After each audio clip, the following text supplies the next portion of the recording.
Bienvenue pour le quintet de ce vendredi, chers amis turfis, c'est Simon, j'espère que vous allez bien, que vous êtes bien installés et vous êtes connectés les tuyaux, base dans le nord, choco tocard du jour et prono. Pour ce vendredi soir à Vincennes, je vous emmène sur la grande piste avec 16 partants d'âge européen sur la grande piste, tous au même poteau de départ. Beaucoup d'infos à vous donner dans cette vidéo, alors pas le temps de niaiser, on y va, on met le petit pouce sur la vidéo, on s'abonne à la chaîne si c'est pas encore fait. Et let's go avec un cheval dans le haut du tableau, redoutable à mon avis. Carambar, le numéro 1, est déféré des 4 ce vendredi, contrairement à sa dernière sortie, qui était bien sûr une course de rentrée, une course de préparation ferrée. C'était le 7 février dernier. Pour ce vendredi 27 février, c'est la course visée, bien évidemment. Alex Abrivard le confirme dans la presse. Je l'ai senti très confiant, Alex, pour ce numéro 1 Carambar. L'écurie a plusieurs partants, on va en reparler, notamment de sa présence au sulky de ce numéro 1. Et bah écoutez, je me rappelle encore évidemment de sa superbe série. Il avait gagné 3 fois de suite à l'automne 2025 dans des courses assez relevées et avec une impression assez favorable. Pour cette course visée de longue date, Alex est au sulky et je pense que ça n'a rien à voir avec le hasard. Un tirage au sort entre frérots à l'écurie. Je pense que s'il est dessus, c'est pas pour rien. Je vous conseille de lui faire une place de choix sur vos tickets. Pour ma part, c'est ma base quintée en or, ce numéro 1. Allez, on attaque fort. Allez, on passe au numéro 2, Kid Bellet, qui est un concurrent doué, mais qui a connu un passage à vide ces derniers mois. C'est sa forme qui est douteuse, même si les propos de Gauthier, le fils de l'entraîneur, Gauthier Baudouin, sont plutôt rassurants, entre guillemets. Le cheval est quand même plus en forme qu'il n'y paraît et il a quand même besoin d'être rassuré en piste. Le cheval avait quand même gagné des grosses courses sous la selle. Bon, c'est un très gros outsider, déféré des 4 simplement pour la troisième fois de sa carrière au sulky. C'est ce qui m'a attiré quelque part pour lui donner la moyenne, parce qu'il est en mode course quand même aujourd'hui ce cheval-là, et il a déjà bien fait en étant déféré des 4 au sulky. Donc bon, c'est loin d'être un tuyau, mais c'est un cheval qui, bah, s'il y a quelques noms partants, ou si vous faites un ticket très spéculatif, je n'interdis pas, même si je n'ai pas gardé ce numéro 2 dans mon prono. Alors, je n'ai pas gardé le numéro 3 Timberland. Pour moi, c'est l'impasse du jour. C'est un cheval qui affronte les jeunes aujourd'hui. Alors, vous connaissez mon amour pour Timberland, qui nous a fait plaisir l'année dernière. Je rappelle quand même qu'il a gagné 4 quintés en 2025, à l'Astico. Donc, bref, ce numéro 3, c'est un crack des quintés plus. Bon, maintenant, on est en mode préparation. Il manque, il a une course visée à Cagnes-sur-Mer bientôt. Sachez-le, peut-être une belle info à noter dans vos tablettes, les amis, sur vos bloc-notes. Aujourd'hui, il est ferré sans ambition. Je vous recommande donc de le regarder courir derrière le peloton pour vous faire une idée si la prochaine fois vous voudrez le jouer ou pas. Allez, on passe au numéro 4, Gordon Mijak, qui est un trotteur d'expérience. J'aime pas trop le fait qu'il soit plaqué aujourd'hui, même si son entourage, lui, pense que ça va lui amener du confort. D'ailleurs, Stéphane de Jésus espère une place. Voilà, on court pas pour rien aujourd'hui dans son entourage. Bon, il aura quand même fort à faire ici, il me semble. Ouais, le lot trop relevé. Bon, pour un complément de jeu, pourquoi pas. C'est vrai qu'un cheval qui court en mode course, aujourd'hui c'est toujours difficile à rayer, mais enfin bon, j'en ai préféré nettement d'autres, notamment aussi vu sa forme récente, vu bah, ces derniers jours même. Allez, passons au numéro 5, Habit de Soirée. Alors comme je le dis à chaque fois, c'est une question de parcours avec Habit de Soirée, c'est un bon cheval, un bon finisseur surtout. Mais bon, voilà, il faut que ça se déroule comme dans un rêve. Je vais le mettre dans mes champs réduits, bien sûr, comme toujours, ce numéro 5 Habit Soirée, qui la dernière fois m'a permis de l'avoir sur mon ticket à 69 contre 1. C'était dans le Grand Prix du vendredi 13, il y a à peine 15 jours. Donc c'était un quintet pour les 7 ans et plus. Donc aujourd'hui, je rappelle qu'on a les 6 ans. Donc bah, c'est un obstacle de plus, mais c'est un cheval qui a gagné 11 fois dans sa carrière, qui a un bon record. C'est un fils de booster winner, qui a quelques titres. Maintenant, voilà, ça me paraît dur aujourd'hui pour le voir sur le podium. Mais comme on l'a vu la dernière fois, avec le déroulement en or, il finit vite. Donc bah voilà, ça dépendra à 100% du parcours pour ce numéro 5, même s'il y a des Européens aujourd'hui et des chevaux plus jeunes. ce qui lui barre, à mon avis, le chemin du podium, mais pas de la 4-5e place. Passons à Lightning Strike, le numéro 6, pour qui tout sera une question de volt, une question longue distance. En termes de qualité, la jument de 6 ans finlandaise, hein, ça j'en suis sûr, vu ses 4e places à Vincennes, là, ces 2 dernières sorties que vous voyez sur ses performances.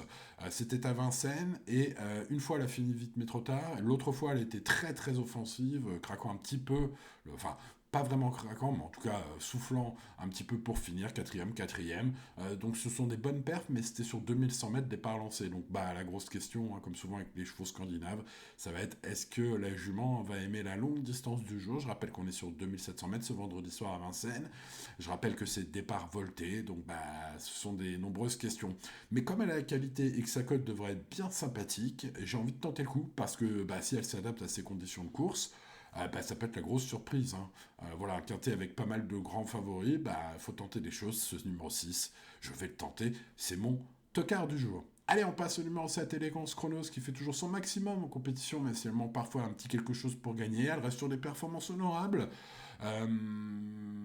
Autre montée, c'était peut-être pas terrible, mais au sulky, c'était bien. Sa meilleure référence est d'ailleurs sa place, là, que vous voyez acquis sur 2100 mètres. Pour ce qui est des propos d'Alex à Brivard sur Génicourse, il déclare: il ne faut pas la négliger. Bon, écoutez, c'est ce que je vais faire. Je vais mettre dans mon prono quelque part. Je pense qu'elle peut surprendre en prenant une place élégante. Chronos aujourd'hui, c'est le numéro 7. Même si je pense que c'est pas forcément. Je pense que ce n'est pas la meilleure chance de l'écurie à Brivard, puisque vous l'avez noté, un caramba à ma base en or, le numéro 1. Et puis on passe au 8, Jazzman, qui lui est le favori logique. Pour moi, évidemment, il a dynamité évidemment un très bon lot l'avant-dernière fois. C'est un cheval qui est titré au niveau groupe 3, prix du Peureux 2700 mètres, prix René Goujon 2100 mètres. Bon, ce sont des titres évidemment largement suffisants pour gagner aujourd'hui. Il va être mieux, il avait couru peut-être un peu rapproché la dernière fois, et puis surtout il avait le numéro 16 derrière la voiture, hein, rappelez-vous ce jour-là, c'était un peu le hic. Bon, il n'a pas réussi à traverser cela, mais avant il battait par exemple Yaito Dertals, hein, qui sera le favori à la cote aujourd'hui, mais pour moi le favori c'est bien ce numéro 8, Jazzman, je garde en base. Je n'ai pas gardé Furioso Flini, alors attention, il est ferré, mais attendez, rayez pas trop vite. C'est le doyen de l'épreuve, sachant ses secondaires, il fait une rentrée, c'est vrai, mais attention, dans ces conditions-là, j'ai vu au papier, parce que vous le savez, je fais le papier, je fais vraiment le papier. Il a gagné à 56 contre 1 dans le prix de Nestlé 2025, de Nestlé, pardon, 2025, alors qu'il faisait une rentrée en étant ferré. Donc au niveau ferrage, c'est pas ça qui te gêne. Au niveau fraîcheur, c'est pas ça qui te gêne. Donc on va quand même s'en méfier, même si Lolo est trop fort pour gagner aujourd'hui, il me semble. Le cheval a bien travaillé, se présentera prêt à fournir sa meilleure valeur, selon Esteban de Jésus, hein, le fils de l'entraîneur, dans son interview d'avant-course sur Equidia. Hein. Bon, écoutez les amis, il est difficile à recommander, mais vous voyez, je lui ai mis 10 sur 20. Ce qui n'est pas nul comme note. Allez, on passe à Idéal San Landreo. Bon, j'y croyais pas trop la dernière fois, son coach y croyait, ça s'est passé comme je le pensais, c'est-à-dire que le cheval n'a pas fait l'arrivée, il s'est montré offensif, pourtant montrant que il était mené en confiance. Bon, c'est un cheval qui a gagné la consolante du Grand Premio Loteria à Naples en mai dernier, ce qui constitue pour moi son meilleur titre. C'est donc un cheval qui aura du mal à bien faire ici. En plus, son coach remet aux manettes, hein, pour tester un peu le cheval. Il avait un autre objectif, j'ai pas l'impression qu'on va y aller.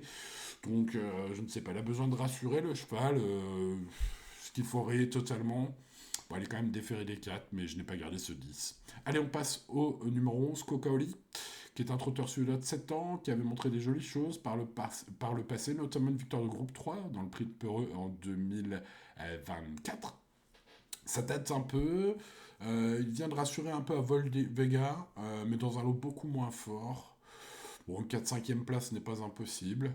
C'est un outsider pour les amateurs de longe, je ne sais pas trop. Enfin bref, voilà, je ne l'ai pas gardé, mais je ne l'ai pas rayé. C'est un peu le même constat pour le 12. Jack Strick, hein, qui a des références anciennes impressionnantes, mais qui n'a pas de podium depuis presque 2 ans.